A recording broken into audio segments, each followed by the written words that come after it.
you guys offensively? Passing. What was the message as far as making that better or improving on that for the next game? I mean, it's the way that their defense is set up is they don't trust that enough NBA teams will make the pass to the weak side of the floor. They leave a guy sitting in the middle of the floor, and they don't think that enough teams will do it, and obviously it works. But we got to do a much better job of just passing the basketball to the open man. It's a simple thing. It's a simple adjustment to be made. It's an easy thing for us to fix. That's offensively. Defensively, are you pleased with what you guys were able to do, or is there something that you want to see done a little bit differently moving forward, especially with the amount of times they were able to get to the paint? Right. I mean, I think that's the thing for us is how we're containing the ball. You look at, their guards, and they were attacking the paint, putting a ton of pressure on us because we didn't contain the basketball in one-on-one situations. The message going in, when you go and look at, New York's numbers, they shoot more threes in their losses than they do. So our message was protect the paint. And we weren't able to accomplish that tonight. Chris Fedor, Cleveland.com. JB, two of your lowest point totals so far this year on offense have come against the Knicks. Is there something stylistically about them that makes them such a difficult matchup for your guys at this point? You know what? I think that the opportunities were there in the first loss to them for sure. Like even tonight, we got 47 shots in the paint and only converted 19 of them.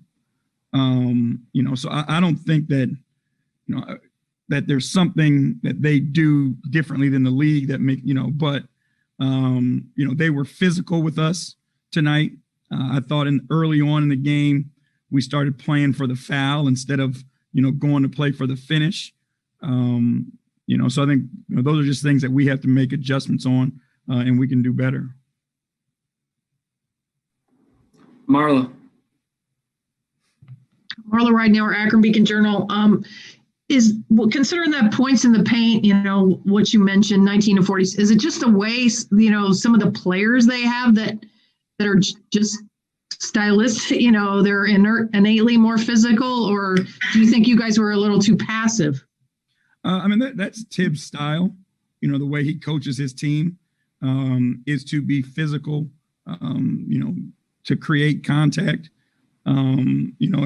and force you to make an adjustment. And I think, again, just tonight, we didn't play with enough force when we were going to the paint, and I think we kind of let their physicalness get to us. And with Quickly is good. I know he's kind of on a tear, but to see him score, so much in the fourth, was there something you couldn't handle with him? He made shots. I thought he played well in the pick and roll and was extremely patient in the pick and roll. So I just give him credit. He had a good night.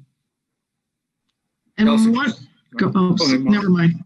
One more quick thing about just considering how much you've played them. Do you consider this like a step back just because you're so familiar with them? No, not at all. We'll be better on Sunday. Thanks. Thank you. Go ahead, Kelsey. Kelsey Russo, The Athletic. JB, when you guys came out of halftime, the third quarter, you guys seemed to be playing more your pace. I guess what did you see as the biggest change that led to that? And then you obviously got away from it, but what did you see just in those opening minutes to play more your pace? I think we were getting stops and rebounds, and forcing them into turnovers, and that was giving us an opportunity to get out and run. Again, it's hard to run when you're constantly taking the ball out of the net. But when we get stops or force turnovers, we have some dynamic guys in the open court. And Spencer Davies, basketballnews.com. JB, we talked about spacing before the game. I'm guessing you didn't get what you wanted in that situation. what did they do to kind of make it hard on you guys to do that passing the right way that you guys usually do? I think it was, we'll go back and take a look at it, but it was decision making in those moments, because I feel like there were reads that were there to be made because of the way they play. I think we were trying too hard, to make the great play. And what they force you to do is you need to just take singles, and you make that play over and over again, and then they have to make an adjustment. But I don't think we made enough singles tonight and tried to play for the home run. And with the shots at the point of attack, you just mentioned that the 19 for 47 at the rim, there were a lot of ones that just rimmed out too. Do you feel like those are kind of affecting the guys when they see those looks that are good not going down? Yeah, I think it's human nature, to be, a little disappointed, have the wind knocked out of you a little bit when, you're missing bunnies that, normally you convert. So I think it definitely is part of the game. Is that just a stroke of bad luck, do you think? Because it seems like it's kind of been a trend over the last few. Our guys can make layups. They can make shots in the paint. I got no doubt about that.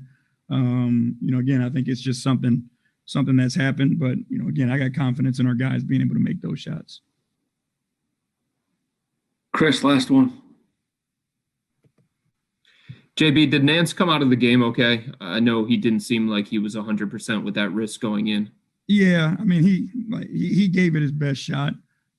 He was, we'll see. I haven't talked to our medical people yet, but I haven't been told that he was, any worse off than he was going in. You could see, there's contact, you could see him kind of grimacing and stuff like that. But I thought he played well through it, and hopefully he'll be okay. And JB, you've said a few different times throughout the course of this year that you guys are still an evolving team. You're not nearly as good as you're going to be at different points of the season. In a general sense, what's the toughest part about being a coach for a team that is going to have growing pains? Patience. I think that's the most important thing is, like, people, are kind of short-sighted when they think about building a team. It is not something that, a team is not something that happens overnight. Just because you throw a bunch of dudes in a locker room, it doesn't make them a team. And we're still working to become that, to have that cohesiveness, to have that trust, to have that understanding of each other in certain situations. And that comes through experience. So we got to have these experiences in order to get where we want to go. And, again, it can be frustrating in the moment for all of us. But I think we need to understand that we have to be patient